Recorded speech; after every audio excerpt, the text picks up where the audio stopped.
Poursuite des travaux de la première session ordinaire au titre de l'année 2014 de l'Assemblée nationale, plusieurs projets de loi ont été examinés et adoptés ce matin à la session plénière. Accord de partenariat stratégique entre l'État du Niger et Areva, réaction des citoyens dans ce journal. Réalisation d'une série d'ouvrages de canalisation et de protection des cultures fluviales dans la commune 5 de Niamey, le ministre de l'Agriculture est allé s'inquérir de l'avancement des travaux. Monsieur, Mesdames, bonsoir et merci de votre fidélité à Télé Sahel. Poursuite à l'Assemblée nationale des travaux de la première session ordinaire au titre de l'année 2014. 6 textes de loi de ratification ont été examinés et adoptés ce matin à la session plénière présidée par le premier vice-président de l'Assemblée nationale, Mamadou Daouda Marti. Synthèse, Yahya Rabo, Gérard Abdelaziz. Le premier texte examiné et adopté par la plénière de l'Assemblée nationale ce mardi est relatif au projet de loi autorisant la ratification de la Convention sur l'assistance en cas d'accident nucléaire ou de situation d'urgence radiologique. 14 députés du groupe parlementaire Lumana Africa vont s'abstenir. Les 71 parlementaires des autres groupes voteront oui. Le projet de loi autorisant la ratification du protocole de Nagoya sur l'accès aux ressources génétiques et le partage juste et équitable des avantages découlant de leur utilisation relatif à la Convention sur la diversification biologique adoptée le 29 octobre 2010 à Nagoya au Japon et le second texte examiné et voté. Il a recueilli 74 voix pour, 0 contre et 0 abstention à la grande satisfaction du ministre des Postes, des Télécommunications et de l'Économie numérique, assurant l'intérim du ministre en charge des relations avec les institutions. Abdoumani va réitérer sa satisfaction aux députés. C'est à l'issue du vote massif, 75 voix pour, 0 contre et 0 abstention, du troisième texte relatif au projet de loi autorisant la ratification de l'accord de coopération entre le gouvernement du Niger et celui des Émirats arabes unis pour des services aériens entre et au-delà de leurs territoires respectifs, signé à Dubaï le 26 juin 2013. Avec la diversification de ce secteur-là, je pense que des facilités seront offertes à des Nigériens pour pouvoir effectuer un pèlerinage au lieu saint de l'islam. Pour le quatrième texte de l'ordre du jour, qui est relatif au projet de loi autorisant la ratification de l'accord par rapport aux opérations de recherche et de sauvetage des aéronefs en détresse entre le gouvernement de la République du Niger et celui de la République algérienne démocratique et populaire, les députés de l'ARN et de l'Umana Africa se sont abstenus pour insuffisance d'éléments d'appréciation. Il est passé cependant avec 61 voix pour, 0 contre et 9 abstentions. Même scénario pour le texte suivant, qui est relatif au projet de loi autorisant la ratification de l'accord de prêt en matière de recherche et de sauvetage des aéronefs en détresse, signé le 3 décembre 2013 à Niamey entre la République du Niger et la République islamique de Mauritanie. Il va passer avec 59 voix pour, 0 contre et 5 abstentions. Le dernier texte de l'ordre du jour de la plénière de ce mardi a concerné le projet de loi autorisant la ratification de l'accord de coopération technique entre la République du Niger et celle de Tunisie. Les 69 députés présents l'ont voté à l'unanimité, à la satisfaction générale du ministre chargé des relations avec les institutions par intérim. Il ne me reste plus qu'à vous remercier pour votre vote en faveur des différents projets de loi. Je note qu'il y a un problème de communication relativement à la présence de certains conseillers techniques qui doivent argumenter certains dossiers. Nous prenons acte. Je vais me mettre en contact avec mes collègues ministres porteurs de différents projets de texte pour pouvoir amener suffisamment d'informations à l'hémicycle afin que les députés puissent voter conséquemment les textes qui sont soumis à leur appréciation. Les travaux de cette première session au titre de l'année en cours se poursuivront demain matin avec l'examen et le vote de 6 autres textes de loi de ratification. Vous le savez déjà, l'accord de partenariat stratégique intervenu hier à Niamey entre l'État du Niger et Areva. Suite donc à la signature de cet accord, nos équipes ont recueilli l'avis de quelques concitoyens. Voici ce qu'ils en pensent. J'espère seulement que ce qui a été signé permet de permettre aux Nigériens de rentrer dans leurs droits qu'ils attendent depuis longtemps par rapport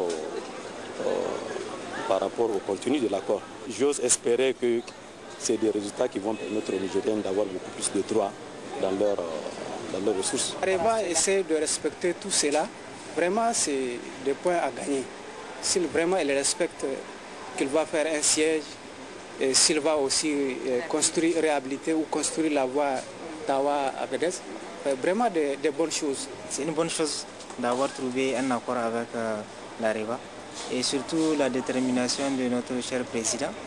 Je suis animé d'un sentiment de joie, c'est une bonne chose. Et aussi, j'appelle les deux parties, notamment Areva et le gouvernement nigérien, à respecter, chacun n'a qu'à respecter son engagement, surtout Areva. Un accord, c'est un accord sur les papiers qu'ils ont signé. Nous, on attend, le Nigérien lambda attend qu'on concrétise ce qu'ils ont signé. Par rapport à l'accord intervenu à la surprise hier entre le groupe nucléaire français Areva et l'État du Niger, ça fait des décennies que nous attendons un tel accord. Notre région et le pays en général a souffert puisque Areva a toujours été au-dessus par rapport à nous autres. Nous remercions tous ceux qui ont intervenu de près ou de loin, notamment les autorités de la 7e République, donc, qui ont fait les pluies et les vents pour que les retombées de cet accord puissent intervenir hier. Oui, c'est vrai, j'ai suivi ça à la télé. L'accord de l'État nigérien avec Areva. Tout ce que je pense, l'important c'est le tronçon Tawa-Arlit. Parce que vu l'état de la route là, la route de l'uranium est tellement dégradée. Vraiment, c'est une très bonne chose. Nous sommes très contents. Vraiment, c'est quelque chose qu'on a attendu depuis longtemps. Mais c'est vrai que ça a pris un peu de temps, mais quand même, nous sommes contents pour l'accord par rapport à tout ce qui a été dit et tout ce qu'on doit être fait, surtout nous de la région. On remercie le gouvernement de la 7e République. Nous, notre souhait aujourd'hui, en tant que citoyens d'Agadez, en tant que citoyens nigériens, nous aimerions au plus tôt voir cet accord concrétisé. C'est-à-dire que nous voyons réellement l'action que l'Areva, l'engagement qu'Areva a pris, nous souhaitons le voir concrètement sur le terrain. Et donc vraiment c'est un sentiment de satisfaction par rapport vraiment à cet grand événement, c'est-à-dire la signature d'un accord entre le groupe Areva et le gouvernement du Niger. Vraiment cet accord est venu à bon point, à bon moment où tous les Niger vraiment doivent fêter vraiment ce grand événement. Donc ça va nous permettre vraiment la reprise de pas mal nombre de grands projets, tels que le projet Iraser, vraiment un grand projet qui va vraiment dans la politique du président de la République par rapport à sa politique de 3 ans. Donc un grand projet de maraîchage et de culture de céréales qui a vu le jeu grâce à Areva et à l'État. Donc la route aussi qui va être reprise, la RTA, qui est un calvaire pour la région d'Agadez. Vraiment, ce n'est que vraiment une joie toute grande par rapport à cet accord-là. Nous remercions le gouvernement d'avoir mené à bon port vraiment cette négociation vraiment dans le calme, vraiment au grand intérêt du Niger. Merci au président de la République, merci au gouvernement nigérien. Toute la population de la région d'Agadez se réjouit de cet accord. Je crois que la première des choses qu'il faut dire, c'est de s'en féliciter quand même, parce que c'est un accord qui est attendu depuis longtemps, et maintenant que ça aboutit, tous les Nigériens doivent s'en féliciter. C'est un accord en faveur du Niger, parce que ce que nous cherchons, nous, c'était quoi? Que le Niger, qui est quand même le propriétaire de cette matière importante-là, gagne plus que par le passé. Il est vrai maintenant que nous avons des ressources additives, donc logiquement on peut s'attendre à ce que quelque chose change en plus. Mais comme je l'ai dit, le développement c'est quelque chose qui se fait sur le long terme, et je pense que le gouvernement, avec les ressources additives qu'il va engranger par la mise en œuvre de cet accord, il trouvera d'autres actions en tout cas de développement à financer avec le surplus des ressources. Tout est bien qui finit bien. Quand les négociations on dirait 2 ans, bon, maintenant que les conclusions sont là, on ne peut que se réjouir. Se réjouir dans le sens où Areva a quand même cette fois-ci accepté de construire son siège au niveau de Niamey et surtout de reprendre la route Tawa-Agadez, ce qui était en tout cas révoltant. Que le Niger soit un pays qui produit de l'uranium et qu'entre Tawa et Agadez, qu'on puisse passer combien de journées. Donc c'est une très bonne chose. C'est un accord juste et équilibré. nous ne pouvons que vraiment nous réjouir. On était très contents d'apprendre qu'on a abouti à un accord de système gagnant-gagnant. Ensuite, on a appris que des sociétés comme la Somaïr, la Cominac, seront dirigées par des Nigériens. Et c'est très important. Ce qui a été retenu d'une importance capitale, c'est la construction de la route de l'uranium, qui est très dégradée. Je voudrais dire ici, le Niger a gagné. Le Niger a gagné parce que si vous vous rappelez, dans les anciens accords, le Niger n'avait que sa part dans le partage de l'uranium. C'était ça ce qui revenait au Niger. Même la part, vous connaissez ce qu'elle est. Mais aujourd'hui, dans cet accord, le Niger a gagné sur 3 points. Le premier point, c'est d'abord la nigérisation des cadres de sociétés minières. Le deuxième point, c'est l'application de la loi minière de 2006. Et le quatrième point, que vous connaissez, dont j'ai annoncé, c'est la part du Niger. Donc vraiment, nous félicitons son Excellence Alhaji Mahamadou Issoufou et l'ensemble du gouvernement de la 7e République pour avoir réussi à faire en sorte que le Niger sorte gagnant de ces négociations. Et nous pensons qu'à partir de cet instant, l'uranium comptera dans le budget national pour le bonheur de nos populations. Nous pouvons dire que l'accord qui a été signé a été très bénéfique pour la nation nigérienne. Nous ne pouvons que nous féliciter de ce qui a été trouvé comme accord. C'est une bonne chose parce que ça fait 40 ans de l'exploitation de l'uranium. Vraiment, le peuple nigérien n'a pas eu de bonnes choses concernant l'exploitation de l'uranium. On remercie vraiment les autorités de la 7e République pour leur esprit d'abnégation, d'avoir pu mener cette négociation jusqu'à aboutir à ce résultat. Et moi, à mon avis, c'est une très bonne chose, parce que vous n'êtes pas sans savoir que la loi 2006 que Areva ne voulait pas appliquer, cette fois-ci, il y a eu de très bonnes négociations et ils ont accepté. Et même les postes, pour ce qui est des postes, il y aura la nigérialisation de ces postes, parce que Areva a accepté cette fois-ci de nommer des directeurs généraux nigériens au niveau de ces sociétés minières. Et il y a aussi la route tant attendue, Arlit-Tawa, qui sera renouvelée, reprise entièrement, et comme ça il n'y aura plus les calvaires de ces populations qui ont attendu des décennies et des décennies. Et aussi le projet de l'Iraser sera financé. Donc vous voyez, le Niger s'en sort gagnant. Il faudrait donc remercier tous les négociateurs, en particulier le chef de l'État, le président de la République Issoufou Mahamadou, qui n'a ménagé aucun effort. Il a même effectué le déplacement pour que cet accord soit réalisé. Mon sentiment, c'est un sentiment de satisfaction, parce qu'on est arrivé enfin au bout du rouleau, avec en tout cas beaucoup de bénéfices, à mon sens, pour le peuple nigérien. D'abord les investissements en termes d'investissement, l'aménagement de la vallée de l'Iraser, la route de l'uranium et le prix exceptionnel dont nous a parlé le ministre d'État.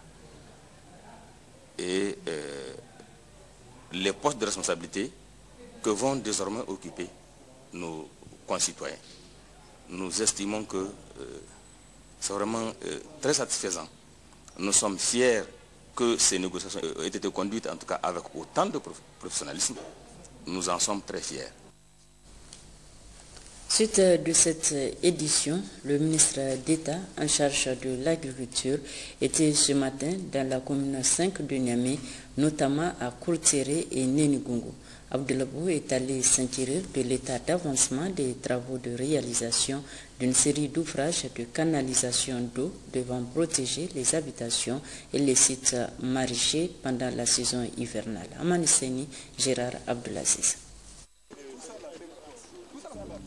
Accompagné entre autres de la conseillère aux affaires humanitaires du Premier ministre et du directeur général de l'ONAHA, Le ministre d'État chargé de l'agriculture est allé d'abord sur le chantier de réalisation d'un ouvrage de canalisation d'eau de pluie destiné à protéger le village de Kourtéré, la piste latéritique menant au village de Nénégoungou et les cultures fluviales.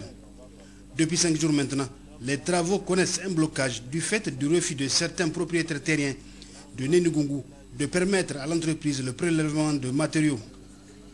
Abdoulabo ne comprend pas l'attitude de ces personnes, d'autant plus que l'ouvrage sera bénéfique à plus d'un titre pour elle et pour tous les 2 villages.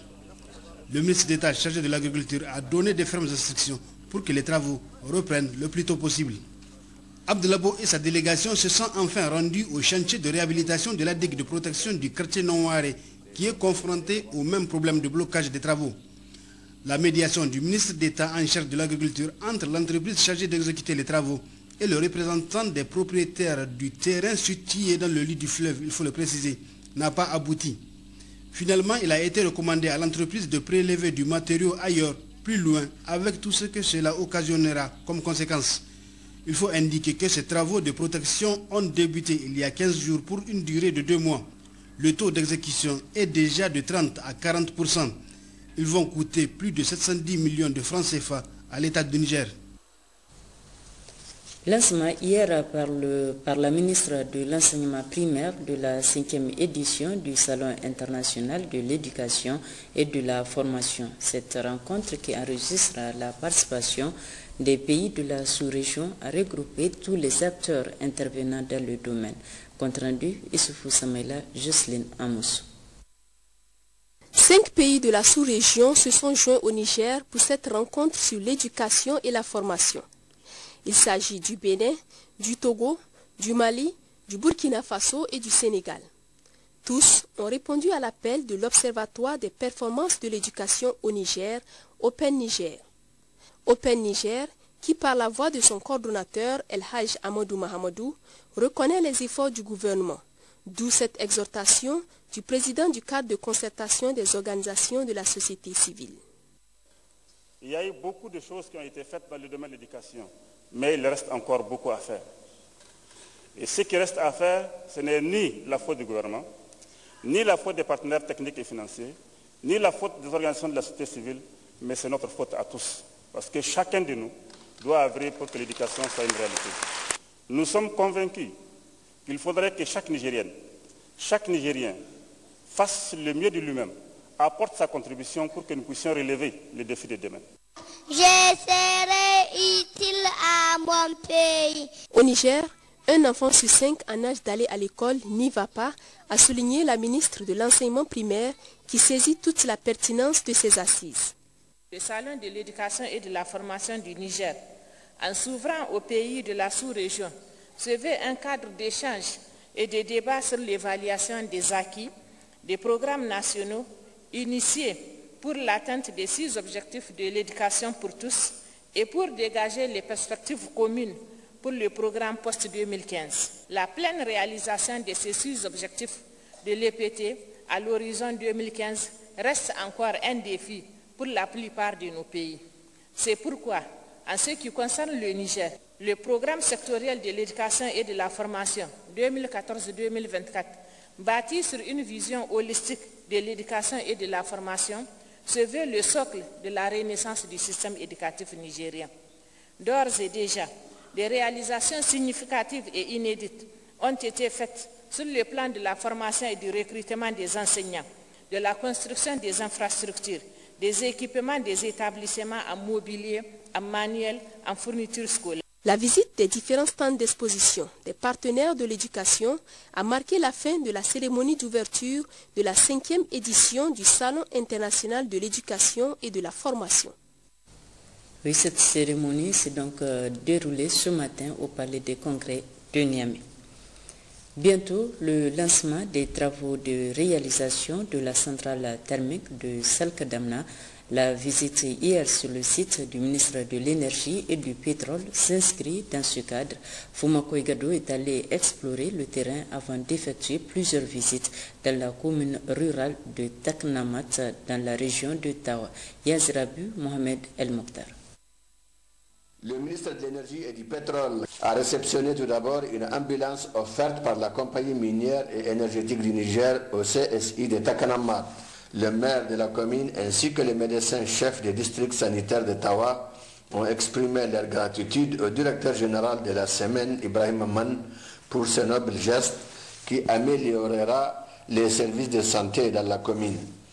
Le gouverneur de la région de Tawa, Barmo Salifou, tout comme le ministre de l'Énergie et du Pétrole, Fumako Igado, ont pris la parole pour transmettre aux populations les salutations fraternelles du président de la République, Issoufou Mahamadou.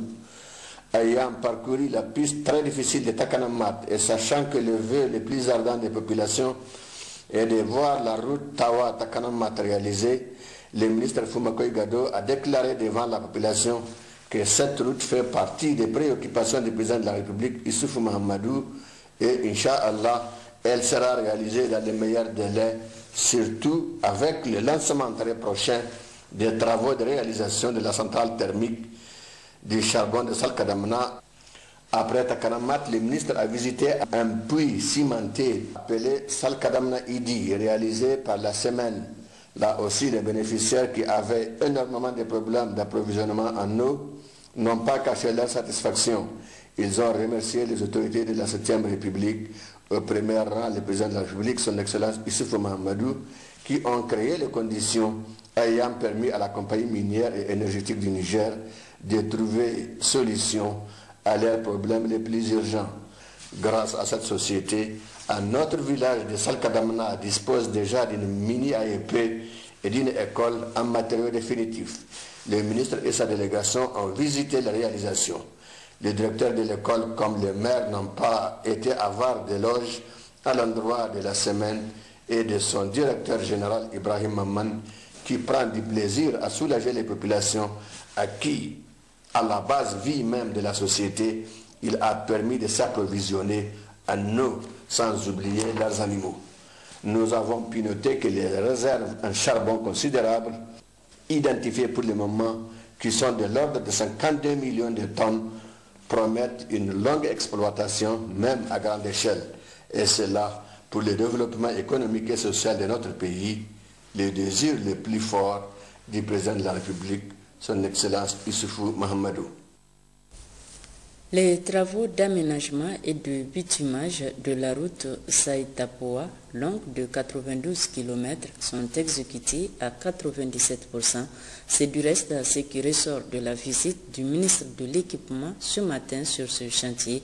Malgré le retard accusé, les travaux avancent normalement, ce que nous rapportent Issoufou Suleiman et Djouari Issia. Les travaux de la route Saïtapoa ont démarré précisément le 15 octobre 2009. Prévu pour finir 24 mois après, c'est-à-dire en 2011, le délai n'a pu être respecté. Les raisons sont entre autres les grèves récurrentes des ouvriers, la lenteur administrative. Cette situation avait amené le ministre lors de ses précédentes visites à hausser le ton pour le parachèvement des travaux. 6 mois après, ces choses faites et le ministre ne cache pas sa satisfaction. Aujourd'hui, nous sommes venus en tout cas voir des visu ce qui a été fait de cette première visite à aujourd'hui. Et on peut aujourd'hui s'en féliciter réellement, puisque vous voyez, nous sommes aujourd'hui à la Tapoa et le bitumage est carrément arrivé à la Tapoa. C'est vrai qu'il y a eu beaucoup de discussions, il y a eu beaucoup de va-et-vient et on peut en tout cas remercier le Tout-Puissant de nous avoir montré ce jour-là où en tout cas on peut se dire qu'aujourd'hui la route est enfin, en tout cas dans le bitumage de l'axe principal est pratiquement terminé. Les populations de la région ont exprimé leur reconnaissance à l'endroit des autorités de la 7e République qui ont contribué fortement à la réalisation de cette route. De la Tapoa, Ibrahim Noumo a lancé un appel aux autres responsables d'entreprises engagés dans l'exécution d'autres travaux à travers le pays à tout mettre en œuvre pour le respect des délais convenus. Un mot de culture dans cette édition. L'orchestre Tal National était à l'honneur aux États-Unis où il était en tournée. Classé 10e par le New York Times, un journal américain, Tal National a reçu hier les encouragements du ministre des Arts et des Loisirs pour les efforts qu'il ne cesse de consentir pour promouvoir la musique moderne nigérienne et au-delà la culture nigérienne. Tahir Hassan, Salamatou Amadou.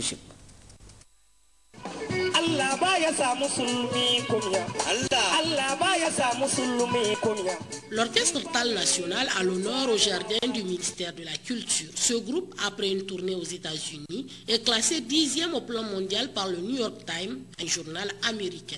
Avant que New York Times ne sorte son journal, quelque part, la radio mondiale RFI avait esquissé le pas. Tout le monde a entendu quand RFI a classé l'album Kani de Tal National parmi les musiques, les albums internationaux qu'il y a sur RFI. Et ils ont dit sur les ondes de RFI que désormais Tal National est sur RFI.musique. Et ceci intervient au moment où Tal National est à l'orée d'un tournant décisif en amorçant un pas vers l'international. Créé en 2001, l'orchestre Tal National, faut-il encore le rappeler, est composé de 14 musiciens professionnels, appuyés par 7 autres personnes d'appui. Depuis sa création, nous avons à notre actif 3 albums, dont le 4e est en gestation, comme on le dit souvent. Le 3e album, donc le tout dernier, qui a justement engendré notre distinction parmi les 10 meilleurs groupes musicaux du monde par New York Times, le journal le plus lu au monde. Après avoir écouté ce brillant exposé sur la vie de l'orchestre Tal National, les différentes tournées et le prix reçu, Ousmane Abdou, le ministre en charge de la culture, des arts et des loisirs, s'est réjoui d'un tel honneur pour le Niger qui, en matière de culture, prend le chemin de la culture présentable à l'international. Nous voulons d'une culture élitiste, une culture qui se vende. Et c'est d'ailleurs dans ce sens-là que l'Institut national des arts et de la culture sera un véritable gisement d'artistes professionnels pour toutes les filières culturelles, depuis la chanson jusqu'à la peinture, en passant par la sculpture et bien évidemment le cinéma. La cérémonie a été riche en couleurs avec la présentation du film de la tournée et des musiques qui sont en train de faire la renommée de ce groupe. Autre aspect de cette édition, cérémonie officielle de remise de dons cet après-midi dans les locaux de l'ex-caisse de prêt aux collectivités territoriales CPCT. Il s'agit en effet d'un don de 3 véhicules et de matériel de bureau de plus de 100 millions de francs CFA mis à la disposition de l'Agence nationale de financement des collectivités territoriales par l'État nigérien. C'est le ministre délégué à la décentralisation et aux affaires religieuses et coutumières, Mohamed Sanoussi, qui a procédé à la remise. Nous y reviendrons plus en détail dans nos prochaines éditions.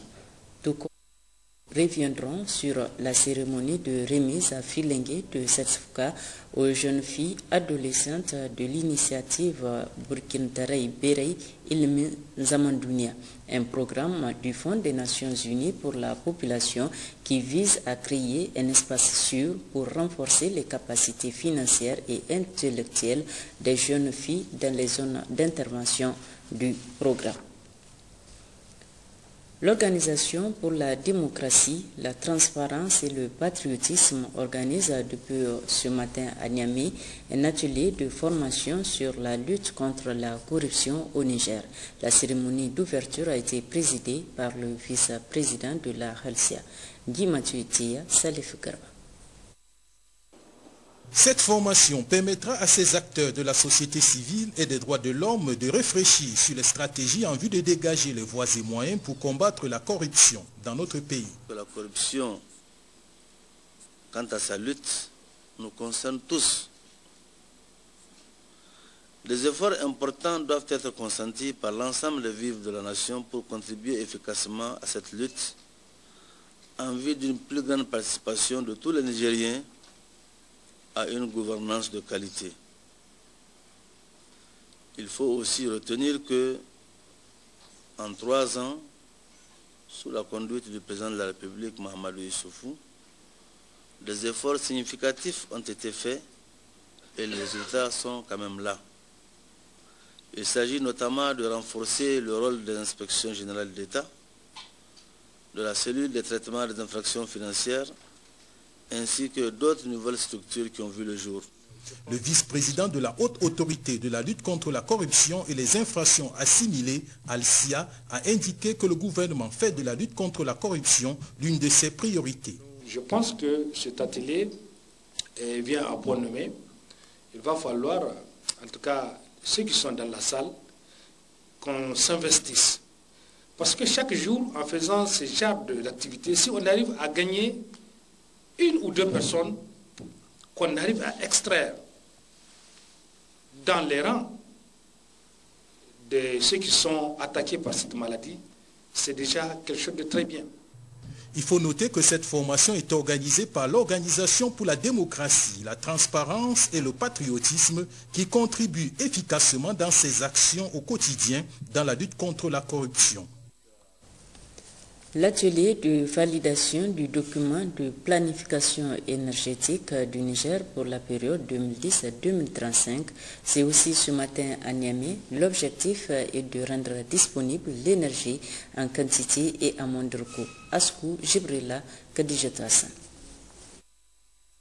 Organisé par le ministère de l'Énergie et du Pétrole en collaboration avec l'Agence internationale de l'énergie atomique AIEA, cet atelier est une occasion de faire un bref regard sur la situation énergétique de notre pays, mais aussi de relever le niveau structurellement faible de la consommation dominée par la biomasse prélevée sur les maigres ressources ligneuses. Ce projet, pendant 2 ans, les experts nationaux ont été formés à l'utilisation des méthodes et l'outil de l'AIEA pour la planification énergétique. Les outils de l'agence offrent un cadre pour une évaluation des stratégies de développement différentes, en tenant compte de toutes les options de la consommation et la production énergétique. Quant au secrétaire général adjoint du ministère de l'Énergie et du Pétrole, il a retracé la situation de pauvreté énergétique de notre pays, mais également souligné les efforts des autorités de la 7e République quant à sa croissance. Le taux d'accès des ménages nigériens à l'électricité est d'environ 10%, alors que la moyenne mondiale se situe à près de 60%. Le taux d'accès à l'électricité en milieu rural est moins de 1%, alors que la moyenne sud-saharienne est d'environ 8% et la moyenne mondiale est de 44%. La consommation de l'électricité ne représente guère plus de 3% du bilan énergétique global, qui est marqué par une forte consommation d'énergie d'origine ligneuse.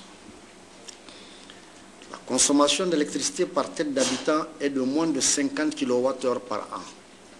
Face à cette situation, les autorités de la 7e République font de l'accès aux services énergétiques modernes en général et à l'électricité en particulier une des composantes importantes de sa politique énergétique. Cette politique se traduit dans le plan de développement économique et social récemment adopté par le gouvernement par la reconnaissance de l'énergie comme un des leviers essentiels pour accélérer la croissance et réduire la pauvreté. Toujours dans son discours d'ouverture, Ali Bedi Oumarou a fait ressortir dans sa conclusion que l'énergie nucléaire deviendra à partir de 2030 une option crédible dans le mix énergétique du pays, mais aussi que les besoins en énergie électrique du pays seront couverts avec la réalisation de la centrale à charbon de Salkadama et avec l'introduction du nucléaire. Le Niger va devenir également un pôle important d'exportation d'électricité. L'ambassadeur de Suisse au Niger, Hans Rudolf, était en mission de travail dans la région de Zender, un déplacement qui s'inscrit dans le cadre du renforcement de la coopération entre la Fédération helvétique et le Niger. Récit Ali Abou, Mariam Kita.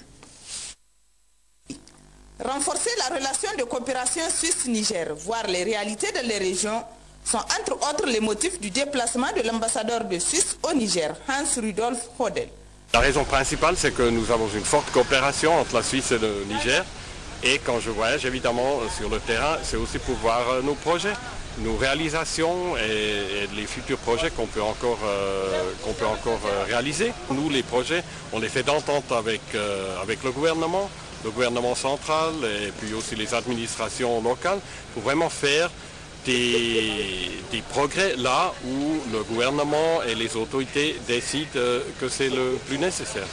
Après un entretien avec le gouverneur de la région Kalla Moutari, la délégation a rendu une visite de courtoisie au sultan du Damagaram, l'honorable Aboubakar Sanda, qui a offert un présent à son excellence Hans Rudolf Hodel. Présente au Niger depuis 38 ans, la Suisse soutient le programme d'appui à l'hydraulique rurale avec la réalisation de 250 points d'eau modernes et dispositif national de prévention et de gestion de crises et catastrophes alimentaires, auxquels s'ajoutent d'autres perspectives, a déclaré Philippe Fayette, directeur du développement et de la coopération suisse. Les perspectives telles qu'elles s'engagent sont actuellement de développer sur la région de Zinder et de Difa un programme d'appui à la qualité de l'éducation, à savoir la formation des enseignants à travers les écoles nationales d'instituteurs. Et en matière de développement rural, il y aura un appui au développement de la production maraîchère et de la petite irrigation. Ce programme sera en lien avec l'appui aux collectivités territoriales, aux organisations professionnelles paysannes, pour pouvoir développer les secteurs par filière et réaliser avec les collectivités territoriales des infrastructures marchandes valorisant la production.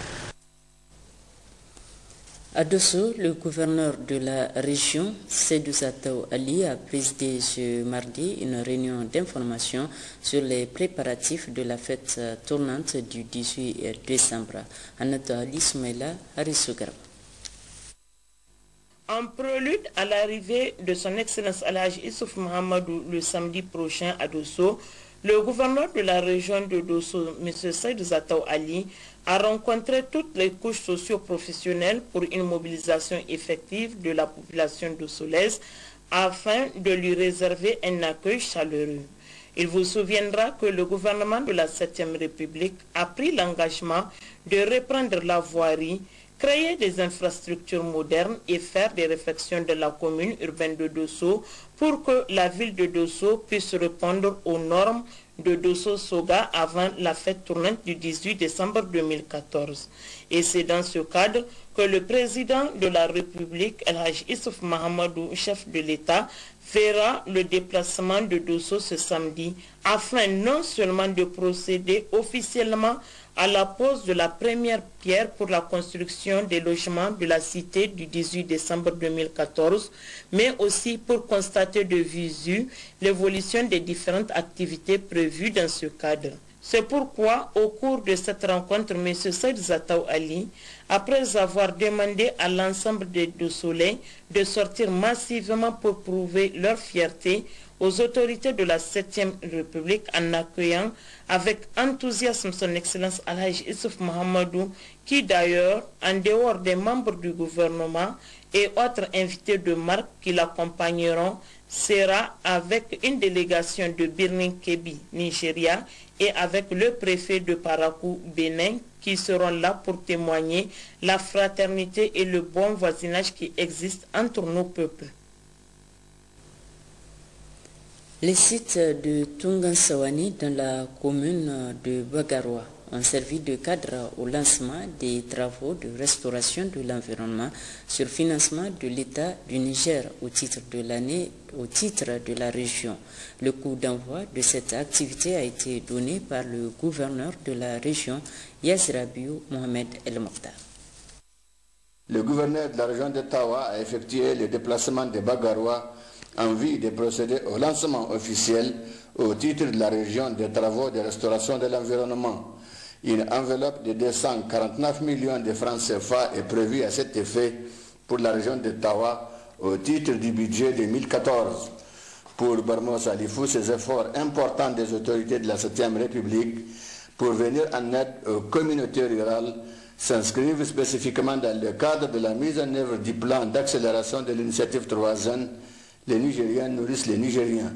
Ces efforts visent également la préservation de l'environnement et l'accompagnement des vaillantes populations à surmonter la période de soudure en leur procurant des revenus qui leur permettront d'acheter des vivres et des aliments bétail à prix modéré. C'est le lieu de noter que le gouverneur a donné aussi le coût d'envoi de la vente à prix modéré de 100 tonnes de vivres acheminés à Bagaroua pour la seconde phase à raison de 13 000 francs le sac de 100 kg et 100 autres tonnes d'aliments bétail également prévues pour le département à raison de 4 000 francs le sac de 50 kg d'isson ou des tourteaux de grains de coton.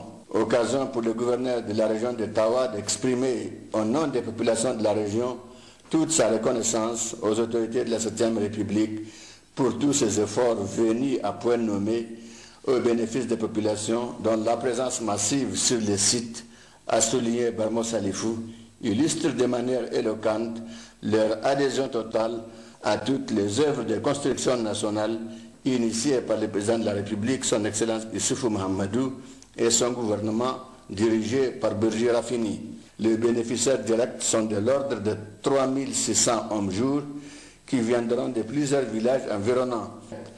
Le coût de la main-d'œuvre est calculé à raison de 20 800 francs la banquette et 1 300 francs pour les 3 demi-lunes. Le village de Gabou, c'est dans le département de Tillabéri. Eh bien, ce village a servi de cadre samedi dernier à une cérémonie de réception de matériel agricole et accessoires destinés aux producteurs de l'aménagement hydro-agricole de Gabou. Cette cérémonie s'est déroulée en présence du secrétaire général du gouvernorat de Tillabéri. Le compte-rendu de la cérémonie avec Jubo Nuhu et Abdoulaye Soumana. D'une superficie de 800 hectares, le périmètre hydro-agricole de Gabou a été aménagé dans le cadre de la réalisation du barrage de Kandaji. Cet équipement fait partie du fonds de roulement en matériel agricole mis en place par le programme Kandaji aux coopératives qui en font un crédit à ses membres attributaires de parcelles dans l'aménagement hydro-agricole. La cérémonie qui nous réunit aujourd'hui est donc la réception de 100 unités de culture attelées, composé de 400 bœufs, de 200 charrettes, de 200 charrues, du matériel qui est acheté donc et qui va être mis dans les mains de la coopérative en subvention. La coopérative reçoit le matériel en subvention et elle fait crédit de ce matériel à ses membres. Les exploitants individuels vont recevoir ce matériel en crédit, donc qu'ils vont rembourser en 6 semestrialités, soit 36 mois ou 3 ans. En réceptionnant ce matériel, le secrétaire général de la région de Tillabéri a transmis aux populations les salutations et les encouragements des plus hautes autorités de notre pays. Moussa Moussi a ensuite rappelé toute l'importance de ces aménagements hydro-agricoles dans le programme de renaissance du Niger à travers l'initiative 3N, les Nigériens nourrissent les Nigériens. Il a exhorté les bénéficiaires d'utiliser judicieusement ce matériel et de respecter les clauses de contrat afin de permettre aux autres aussi d'en bénéficier. Le secrétaire général de la préfecture de Tillabéri a à son tour rappelé les importantes actions déjà menées au profit des populations dans le cadre de la réalisation du barrage de Kandaji. Ahmadou Yakouba les a exhortés à soutenir les efforts de l'État dans la recherche de leur mieux-être et d'entretenir cet aménagement réalisé à grands frais. Les bénéficiaires ont aussi saisi l'occasion pour exprimer toute leur reconnaissance aux autorités de la 7e République et aux partenaires du Niger et réaffirmer leur engagement à exploiter et entretenir cet aménagement afin de participer efficacement à la mise en œuvre de l'initiative 3N, les Nigériens nourrissent les Nigériens. À l'instar des autres régions du pays, Tillabéri a également célébré la journée nationale de lutte contre la fistule obstétricale. À cet effet, plusieurs activités ont été organisées en présence notamment du secrétaire général de la région. Nous retrouvons Jibonoubou et Abdoulaye Soumane. C'est l'école normale des instituteurs de Tillabéri qui a servi de cadre au lancement des activités commémoratives de cette journée. Il s'agit de mener des activités de sensibilisation et de renforcement des actions menées contre la fistule obstétricale afin de mettre en lumière toute la problématique de santé publique que constitue cette maladie qui est considérée comme un mal peu connu mais aux conséquences désastreuses pour les femmes. En donnant le coup d'envoi de ces activités, le secrétaire général de la région de Tillabéri s'est apaisanti sur les statistiques de l'Organisation mondiale de la santé qui font cas d'environ 2 à 3 millions de femmes et des filles des pays en développement qui sont atteintes de la fistule obstétricale et que près de 50 000 à 100 000 nouveaux cas apparaissent chaque année dans le monde. Pour Moussa Moussi, la maladie peut être prévenue par des mesures simples qui consistent à retarder les mariages et les grossesses chez les jeunes filles, donner l'accès à la planification familiale à toutes les personnes qui le souhaitent, assurer la présence de personnel qualifié à tous les accouchements, donner l'accès à temps utile aux soins obstétricaux d'urgence, en particulier à la césarienne pour remédier aux accouchements difficiles. Le secrétaire général de la région de Tillabéri a salué l'engagement des autorités de la 7e République, au premier rang desquelles le président de la République, chef de l'État Issoufou Mahamadou, qui, soucieuse de protéger les femmes et les jeunes filles, se sont investis de façon résolue dans la lutte contre la fistule obstétricale, comme en témoigne la mise en place du réseau d'éradication de la fistule, la revitalisation du Centre national de référence de la fistule obstétricale, la création de 6 centres de prise en charge de la maladie en région, la gratuité de sa prise en charge et les mesures de réinsertion socio-économique des femmes guéries de la maladie. Dans son mot de bienvenue, le maire de la commune urbaine de Tillabéri, conseiller spécial du président de la République, chef de l'État, a exprimé ses sincères remerciements à l'État et ses partenaires pour tous les efforts déployés dans sa commune. Oumarou Kaboye s'est aussi réjoui du choix de sa commune pour abriter ses activités. Un film documentaire et un exposé sur la maladie ont permis aux participants de mieux comprendre la maladie et ses conséquences. Maradi a également célébré la journée internationale de lutte contre la fistule obstétricale. C'était ce mardi sous la présidence du gouverneur de la région en présence de plusieurs autres invités. Sanoussi Garba, Aminatou Ali Hassan.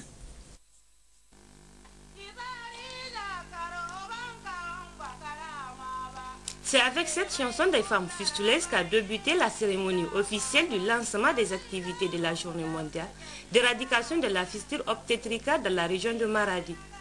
Le thème cette année est « Un traitement accessible et de bonne qualité redonne dignité à toutes les femmes souffrant de la fistule obstétricale ».